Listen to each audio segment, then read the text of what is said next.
Emily Photopulos. I would like to begin today by discussing my own personal experience with sex education in high school.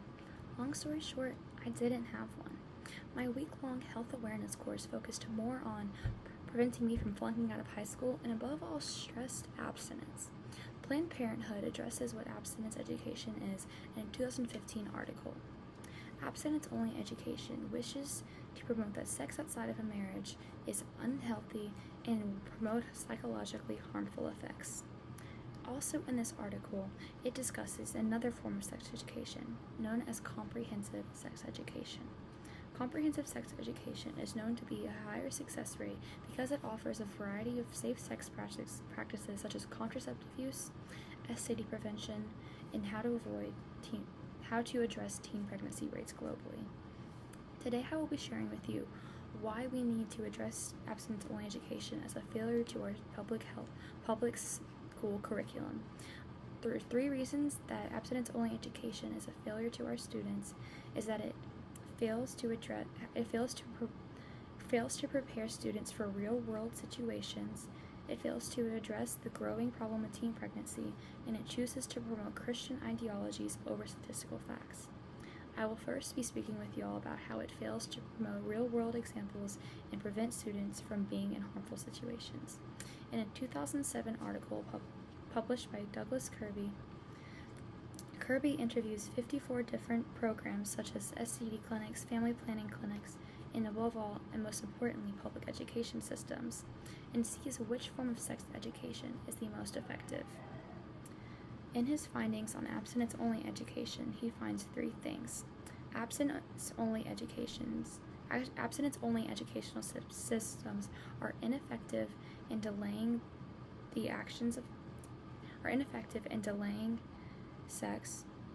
Even the most well-designed abstinence-only until marriage programs are ineffective in changing the behavior itself, and abstinence-only programs have no direct correlation to being any safer.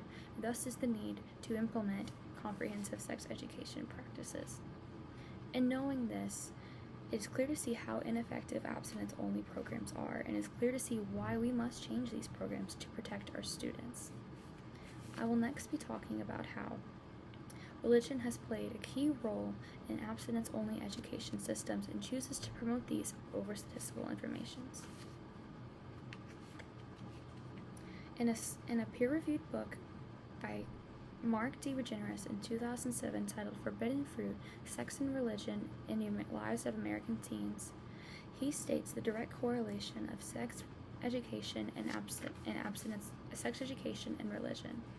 On page 58 of his book, he states, most Christian religious influences have a direct correlation on sexual interactions.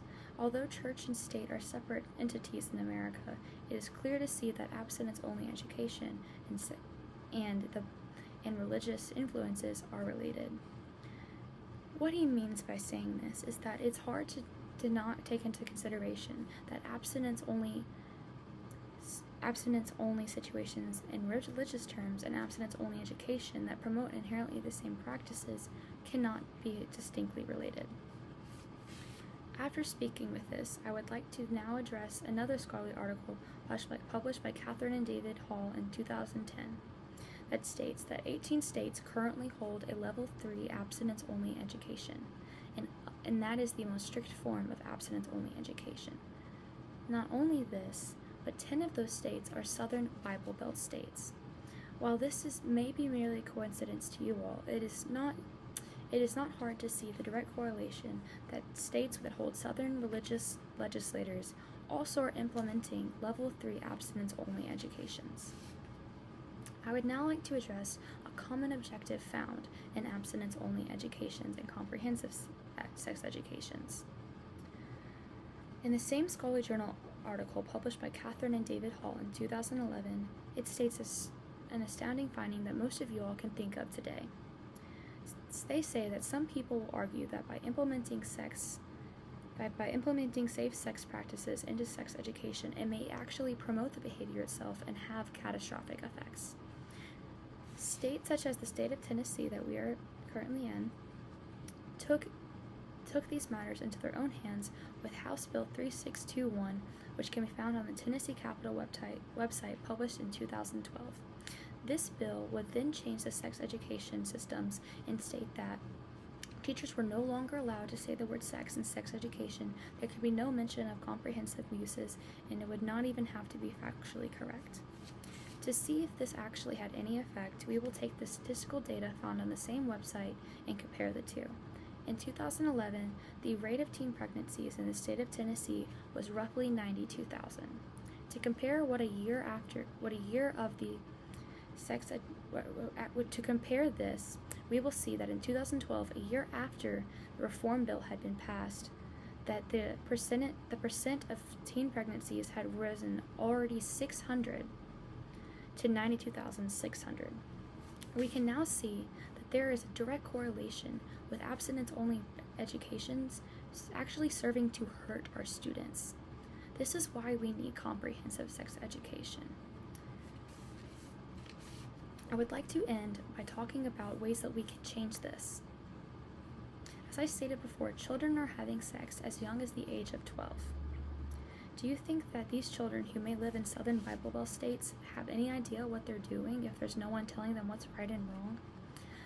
In a review published by Prosperity Now in 2017, we can find that we can change these things by doing a simple set of tasks.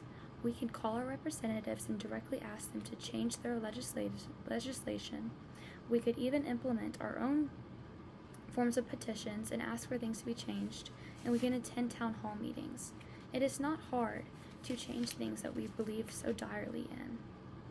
After today, I hope that you see just how dire that abstinence-only education is on our systems, and that we may change these things to promote a safer and healthier tomorrow for our future students. Thank you.